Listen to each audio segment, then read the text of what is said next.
हमारे साथ हैं अरुणिमा सिन्हा, जो दुनिया भर की तमाम महिलाओं के लिए एक मिसाल हैं। अरुणिमा एम्प्यूटी एथलीट होने के बावजूद इन्होंने माउंट एवरेस्ट पर चढ़ाई करने में कामयाबी पाई और एक वर्ल्ड रिकॉर्ड कायम किया और अभी हाल ही में किलिमंजारो पर्वत की चढ़ाई करके आई हैं। अरुणिमा, किलिमंजारो पर चढ़ाई करने का आपका अनुभव कैसा रहा? बहुत ही ज़बरदस्त, क्योंकि जब ट्रैकिंग के समय जब ऊपर के साइड में जाते हैं और उसके बाद बारिश होती रहती है और उस जंगलों के बीच से पूरा बरसा बन जिसको वहाँ कहते हैं, वो बहुत ही ज़बरदस्त अनुभव। जब हम कीबो बेस कैंप है, कीबो बेस कैंप के करीब जब पहुँचे तो अगर प्रॉपर एक्लिमेटाइज नहीं हुए तो हेडेक वगैरह तो शुरू हो जाता है, लेकिन ज़्यादा से ज़्यादा पानी पी के और अपने आप को रूम में ना रह के, मतलब हट में टेंट में ना रह के, ज़्यादा से ज़्यादा बाहर रह के अपने आप को एक्लिमेटाइज करके और ऊपर सुबह के करीब 3-3:30 बजे चलना और पूरी रात चल के सुबह 10:40 पे सबमिट करना। तो वो जो करीब 2,500-3,000 हजार फीट ज़बरदस्त हवा चल रही है, फिर भी अपने आप को उसमें चलना है, तो वो अनुभव सिर्फ फील किया जा सकता है। और बस आपने पहले एवरेस्ट पर चढ़ाई की, अब किलिमंजारो, किस तरह का, मतलब क्या लक्ष्य आप लेकर चल रही हैं? एवरेस्ट करने के बाद मेरा यही है कि जो वर्ल्ड के महाद्वीप, 7 महाद्वीप हैं, उसके सबके अलग अलग पीक हैं, जिसमें एक एवरेस्ट था एशिया का, और फिर अफ्रीका का किलिमंजारो है सबसे हाईएस्ट पीक, बाकी रशिया में है एल्ब्रेस, ऐसे करके पूरे 7 महाद्वीप पे सारे पीक करना, जिसमें से 2 अभी हो चुके हैं और बाकी 5 भी और बाकी हैं। किसी भी माउंटेनिंग में इंडिया के नाम पहला वर्ल्ड रिकॉर्ड आया था ये लास्ट ईयर जो मैंने एवरेस्ट किया, और ये भी जैसे जैसे हम अगर एक समिट करते रहेंगे तो वो भी एक इंडिया के नाम एक नया रिकॉर्ड आएगा माउंटेनिंग जगत से। अगर हम बात करें उस भयानक हादसे की जिसमें आपने अपना पैर गंवा दिया, हालांकि काफ़ी अरसा बीत चुका है, लेकिन उस हादसे की जो भयानक यादें हैं, क्या उनसे आप ओवरकम कर पाई हैं तमाम सफलताओं के बावजूद? आज भी वो चीज़, वो जो आज भयानक दिन, वो जो उस रात की जो भयानक दिन, वाकई में आज भी हम सोचते हैं तो घबरा जाते हैं, लेकिन ऐसे हादसों से जिंदगी रुक नहीं जाती है। हर किसी को हम यही बोलना चाहेंगे कि उन हादसों से अपने सीखने की जरूरत पड़ती है और अपनी कमजोरी को अपनी ताकत बना लीजिए, जीत आपकी हमेशा होगी।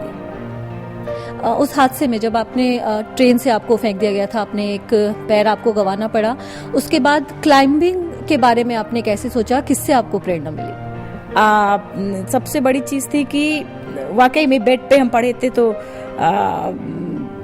चलना मेरे लिए बहुत बड़ी बात थी, तो क्लाइंबिंग का सही है कि सोचना भी बहुत, लेकिन जैसे अभी हमने कहा जिंदगी रुक नहीं जाती है, तो वॉलीबॉल फुटबॉल में क्या था कि व्हील चेयर पे बैठ के करना था, तो व्हील चेयर पे बैठ के करना वो मुझे गंवारा नहीं था तब। और बहुत सारी ऐसी सिचुएशन उस समय, ऐसी आलोचनाएं आई थी कि उन आलोचनाओं को ही मेरी प्रेरणा बनी। फिर बाद में कहते हैं जहाँ चाह होती वहाँ राह मिल जाती है। मैडम बछेंद्री पाल जो भारत की पहली महिला 1984 में एवरेस्ट क्लाइम किया था उन्होंने, जब किसी ने नहीं भरोसा किया, जब भी हम किसी से कहते थे कि मुझे माउंटेनिंग करना है, एवरेस्ट के लिए ट्राई करना है, हर कोई मुझे पागल बोलता था और क्या है, दिमाग खराब हो गया है। और जब उनसे हमने कहा, ये प्रपोजल रखा उनके सामने, उन्होंने कहा कि हाँ कर सकती हो, लेकिन कहने और करने में बहुत अंतर है, तुम्हें प्रूफ करना पड़ेगा कि हाँ तुम कर सकती हो। बस मैंने अपनी ईमानदारी से अपने लक्ष्य के प्रति आगे बढ़े, धीरे धीरे सब कुछ आपके सामने है। इस तरह की कोई भी सफलता हासिल करने के लिए परिवार का सहयोग बहुत जरूरी होता है, तो परिवार से कितना सहयोग मिला आपको? परिवार का क्या रवैया था? क्या उनके मन में थोड़ा डर था कि आप किस तरह से चढ़ाई कर पाएंगी?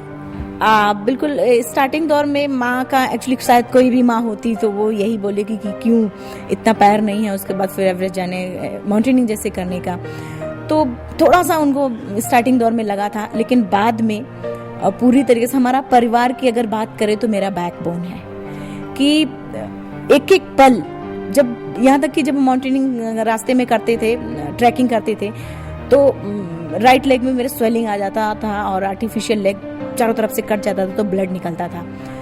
तो हम कभी कभी परेशान होते थे, तो घर वाले ही, हमारे बड़े भाई साहब और हर कोई मुझे यही बोलता घर में कि देखो, बिना दर्द बर्दाश्त किए कुछ नहीं हासिल होगा, तो दर्द तो तुम्हें बर्दाश्त करना ही पड़ेगा। और उसके बाद उस दर्द के बाद जब देखना वो खुशी फिर देखने लायक होगा।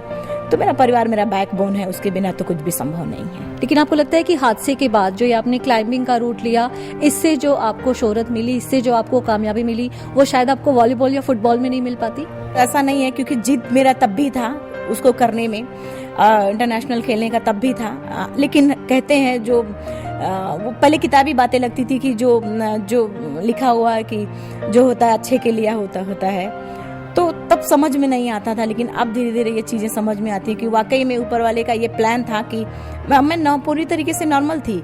और 2011 में एक्सीडेंट हुआ, 2013 में एवरेस्ट क्लाइम कराया, तो एक परी कथा ही जैसा लगता है। कई लोग होते हैं जो ऐसे हादसों से गुजरते हैं, लेकिन उसके बाद वो हार मान जाते हैं, अपनी जिंदगी से निराश हो जाते हैं, जिंदगी के लिए एक जो जज्बा होता है उसे गंवा बैठते हैं। उन लोगों को आप क्या संदेश देना चाहेंगे? देखिए, उनको भी, बाकी और सारे लोगों को, नॉर्मल लोगों को भी हम यही बोलेंगे। हमारे आज की सबसे बड़ी युवा पीढ़ी की सबसे बड़ी प्रॉब्लम है कि वो ये सोचते हैं कि हम अपने लक्ष्य तक नहीं पहुंचे। लेकिन सबसे बड़ी त्रासदी तो ये है कि हमारे पास कोई लक्ष्य ही नहीं होता पहुंचने के लिए। सबसे पहले अपने जीवन में एक लक्ष्य निर्धारित करें और उस पर इतना फोकस करें कि ऊपर वाला भी देने पे मजबूर हो जाए। मैंने फील किया एक एक पल वो जिंदगी में अपने पैर को। आज नॉर्मल अगर मैं एवरेस्ट जाती तो शायद इतना नहीं होता, वर्ल्ड रिकॉर्ड नहीं आता। और आज अपने पैर की ही वजह से मैं पूरी दुनिया में जानी रही। अरुणिमा, बहुत बहुत शुक्रिया DD न्यूज़ से बात करने के लिए, और आगे आने वाले जितने भी आपके एंडेवर्स हैं उनके लिए आपको बहुत बहुत शुभकामनाएं।